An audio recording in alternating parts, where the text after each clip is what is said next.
कारण की हे तुम्हाला खडकमाला स्तोत्रामध्ये येतं.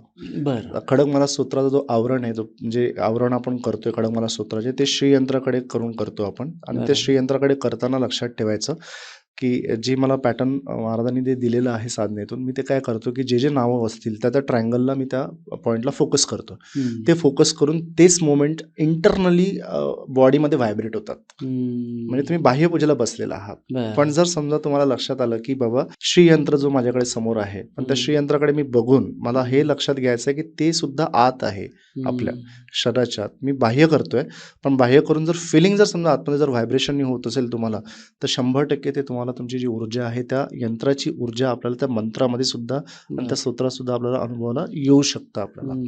म्हणजे त्या पॉइंटला कामेश्वरीपासून जे नावं घेतो आपण आणि तो ट्रायंगल असा फिरतो, म्हणजे या पोझिशननी फिरतो, असा असा आणि असा डायरेक्शन्सनी.